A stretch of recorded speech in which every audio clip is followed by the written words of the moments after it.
Di awal film, kita diperlihatkan dengan 4 orang yang bernama Greg, Paul, Fiona dan Ruthie, yang sedang melakukan perjalanan melewati lembah Yura Valley. Mereka berencana mendaki sebuah gunung di daerah itu. Di jalan, mereka melewati sebuah jembatan tua, di mana sepanjang jembatan itu terikat kain-kain. Di tengah perjalanan, Greg menyadari bahwa akan ada badai yang datang, dan mereka pun memutuskan untuk tidak melanjutkan pendakian. Ketika hendak kembali, Paul mendengar suara yang membuatnya penasaran.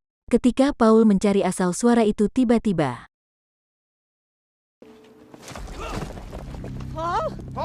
dia terjatuh di dalam lubang bebatuan yang gelap. Greg mencoba turun ke lubang itu untuk menyelamatkan Paul. Sesampainya di dalam, Greg pun terkejut melihat Paul yang sedang duduk termenung di depan kerangka manusia. Ketika Greg ingin menghampiri Paul, tiba-tiba Paul berbisik, "Jika kau sentuh aku, kau akan mati." Greg yang mengira itu sebuah candaan, berusaha memegang Paul agar bisa keluar dari tempat itu. Tetapi tiba-tiba Paul justru menangis. Singkat cerita, Greg berhasil membawa Paul keluar dari lubang itu. Dan mereka pun berjalan kembali untuk menuruni gunung. Di tengah jalan, Ruthie menemukan sebuah rumah tua. Mereka berempat pun memutuskan untuk bermalam di rumah itu sampai badai reda. Di dalam rumah, Ruthie dan Greg memeriksa tubuh Paul, memastikan apakah kepala Paul terluka. Tetapi, Ruthie justru menemukan kerangka manusia berbalut kain di genggaman Paul. Mereka tak menemukan adanya tanda-tanda cedera di kepala Paul. Malam harinya, Ruthie yang sedang menjaga Paul mengambil tulang manusia tadi dan meniupnya. Tiba-tiba terdengar suara aneh dari samping ruangannya. Setelah diperiksa, ternyata tidak ada apa-apa di sana. Esok harinya, badai pun tiba. Greg dan Fiona berencana turun untuk mencari bantuan dan meninggalkan Ruthie bersama Paul di rumah itu. Tak beberapa lama, Ruthie melihat ada orang di luar rumah. Ruthie pun memanggilnya dan berniat ingin meminta tolong padanya. Tetapi orang asing itu tidak menjawab. Tiba-tiba, orang itu berlari mendekat dan ingin mengejar Ruthie. Ruthie pun berusaha masuk ke dalam rumah dan menguncinya.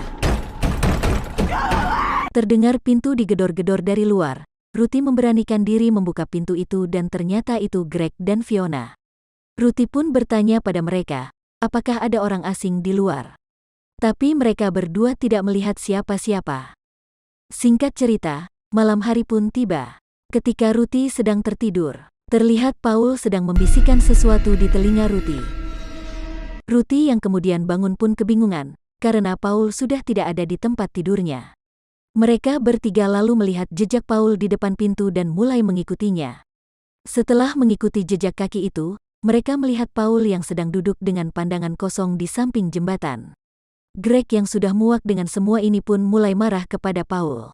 Di tengah perdebatan, Ruthie mendekat dan tiba-tiba Ruthie menusukkan pisau ke tubuh Greg dan menyayat leher Fiona, dan melemparnya ke jurang.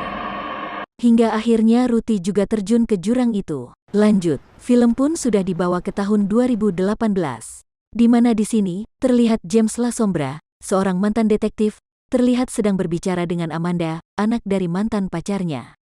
Esok harinya berpindah ke rumah Amanda, ibu Amanda histeris, menemui putrinya yang sudah tidak ada di kamar. Dan dia melihat tulisan dengan darah di kaca lemarinya. James pun datang ke rumah itu untuk menenangkan Nora dan untuk mencari bukti terkait hilangnya Amanda. Di sana, dia menemukan sesuatu di dalam buku yang bertuliskan Pontifex Institute dan tulpa di belakangnya. James yang merasa ada yang janggal mengambil stiker itu dan berusaha menyelidikinya. Pulang dari sana, James pun menemui teman Amanda yang bernama Davara.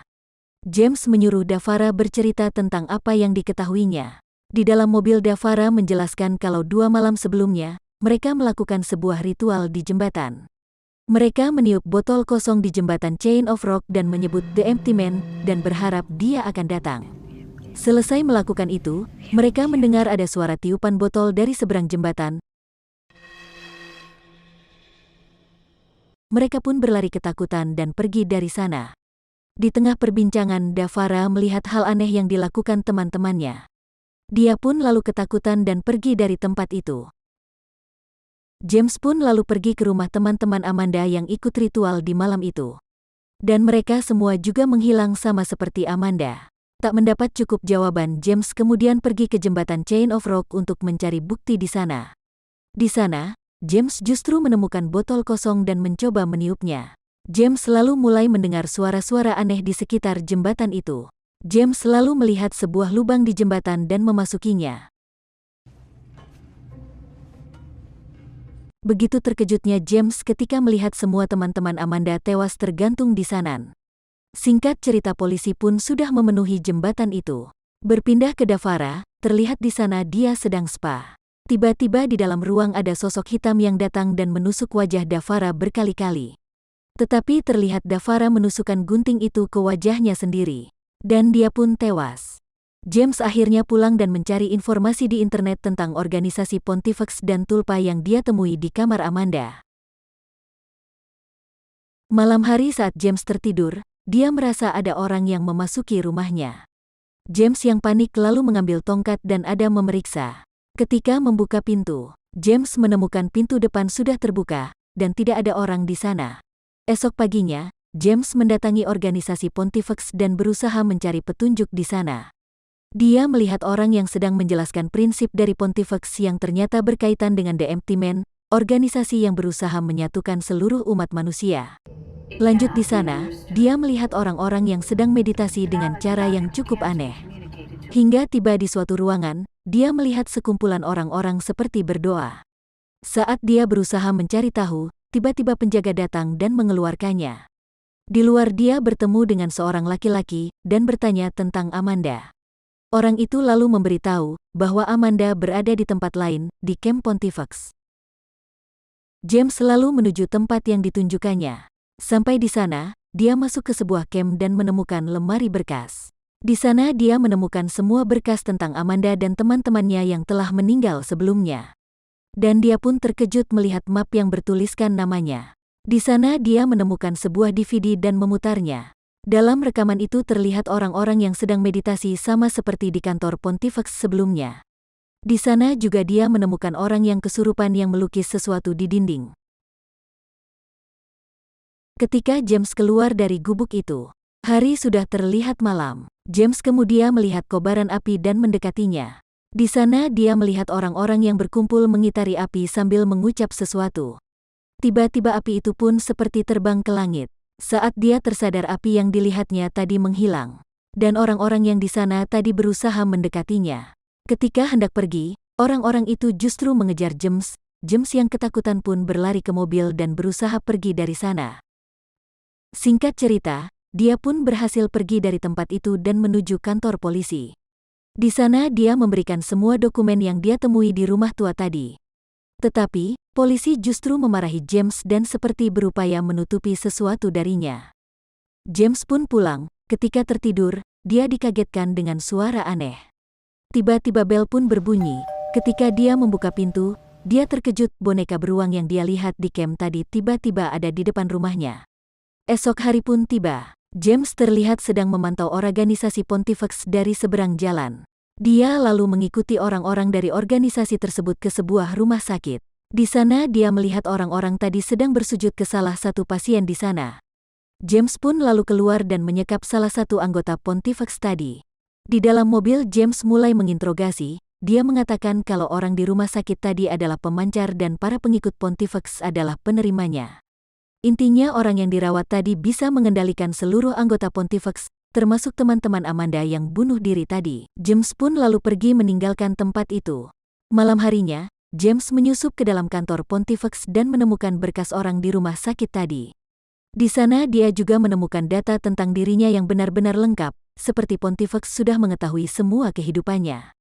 Dia pun lanjut pergi ke rumah sakit tadi. Ketika dia masuk ke dalam ruangannya, James menemukan Amanda di sana. Amanda terlihat sedang merawat orang itu. James yang berusaha memberitahu Nora tapi hal aneh terjadi, seolah-olah Nora tidak mengenalinya. Di sana Amanda bercerita kalau orang itu adalah Paul. Orang yang ada di awal film tadi yang menemukan kerangka manusia di dalam lubang. Di sini Amanda juga bercerita kalau James ternyata adalah eksperimen yang organisasi Pontifex ciptakan, untuk menggantikan Paul yang sudah berusia 500 tahun. sebagai pemimpin Pontifex dan mengendalikan semua pikiran anggotanya. James pun terlihat kesakitan mendengar semua yang dijelaskan Amanda. Itu pun menjawab kenapa Pontifex mengetahui semua data pribadinya. Ternyata jauh sebelumnya, James memang sudah dirancang untuk menjadi pengganti Paul sebagai pemancar. Ketika hendak keluar dari ruangan itu, James merasa ada yang mengikutinya. Dia pun berlari dari sana. Ketika orang itu mendekat, James berusaha menembaknya tapi tidak bisa. Di sini terlihat makhluk yang tadi mengejar James merasuki dirinya. Dan dia pun kembali tersadar. James berusaha mencari ruangan Paul dan menembaknya hingga dia tewas. Keluar dari ruangan itu, semua orang menyembah James, yang berarti James sudah menggantikan Paul sebagai pemimpin The Empty Man. Dan film pun selesai.